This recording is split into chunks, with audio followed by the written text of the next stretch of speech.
आयोजित कार्यकर्ता सम्मेलन में भाग लेने पहुंचे आरएलजेडी के राष्ट्रीय अध्यक्ष उपेंद्र कुशवाहा कार्यकर्ताओं को संबोधित करते हुए उनसे एकजुट रहने की अपील की। वहीं इस दौरान उन्होंने मुख्यमंत्री नीतीश कुमार और राहुल गांधी पर जोरदार हमला बोला। कार्यकर्ताओं सम्मेलन को संबोधित करते हुए उपेंद्र कुशवाहा ने कहा है कि बिहार में फिर से जंगल राज आ गया है। उपेंद्र कुशवाहा का कहना है कि हत्या, लूट, बलात्कार की घटनाएं बढ़ गई है। इन सब चीज़ों से अब बिहार को निकालना आवश्यकता से ऊपर होते जा रहा है। उन्होंने मंत्री मदन सहनी के बयान पर, यानी मदन सहनी का बयान G20 समिट कार्यक्रम में समय की बर्बादी है, इस पर उन्होंने कहा कि कुछ लोगों का काम है बोलते रहना, कुछ भी बोलते रहना। अब इसको यह समझ नहीं आ रहा है कि G20 क्या है, भगवान ही मालिक है। देश का इतना बड़ा अंतर्राष्ट्रीय इवेंट हो रहा है, यह तो गौरव की बात है। सुनिए क्या कुछ बोल रहे हैं आरएलजेडी के प्रमुख उपेंद्र कुशवाहा। उनको बताइएगा कि जब राष्ट्रीय लोक समता पार्टी अलग गठबंधन बनाकर चुनाव में आई थी तो बहुत बड़ी अपेक्षा हमारी नहीं थी कि हमारा कोई उम्मीदवार 50 जगह 100 जगह जीत जाएगा, हमारा एमएलए उतना हो जाएगा। लेकिन इतनी तो अपेक्षा बिहार के लोगों से जरूर थी कि कम से कम इतनी ताकत बिहार के लोग जरूर देंगे चुनाव में कि राष्ट्रीय लोक समता पार्टी मजबूती से बिहार की राजनीति में हस्तक्षेप करने की स्थिति में खड़ी हो जाए। और उस समय की स्थिति का जरा आकलन कीजिए। अगर ज्यादा नहीं 5 सीट पर भी राष्ट्रीय लोक समता पार्टी का उम्मीदवार जीत गया होता, 5 एमएलए भी अगर हमारे हो गए होते तो उसी वक्त पूरे बिहार की राजनीति उपेंद्र कुशवाहा के हाथ में होती कि नहीं होती?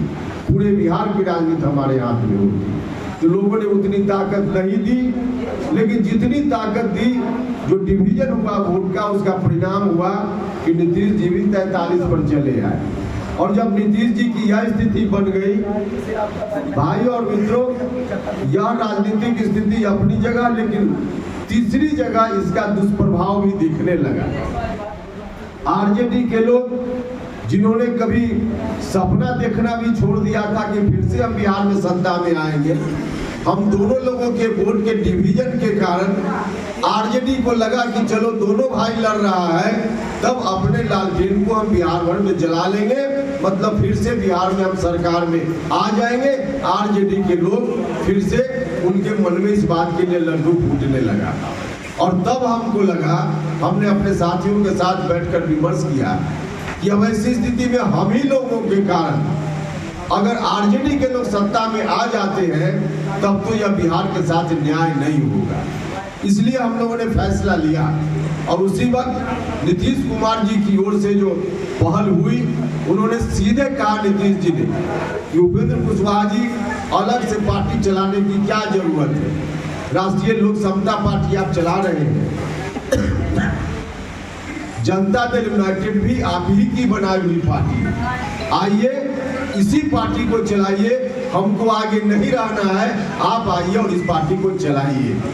वाकई उनकी बातों पर हम लोगों ने इसलिए भरोसा किया कि जनता दल यूनाइटेड सच में जिन लोगों ने, कुछ लोगों ने मिलकर बनाया था, उसमें उपेंद्र कुशवाहा का भी एक नाम था। उस वक्त भी बड़ी मेहनत से उस पार्टी को हमने बनाया, तो मुझको एहसास था यह पार्टी भी अपनी पार्टी है, क्योंकि हमने भी अपना खून पसीना देकर इस पार्टी का निर्माण किया, समता पार्टी से लेकर। और 2005 में जब नीतीश कुमार जी बिहार के मुख्यमंत्री बने, लगातार हम लोगों ने मिलकर, तो हम लोग इन्हीं कारणों से अपनी राष्ट्रीय लोक समता पार्टी का हमने विलय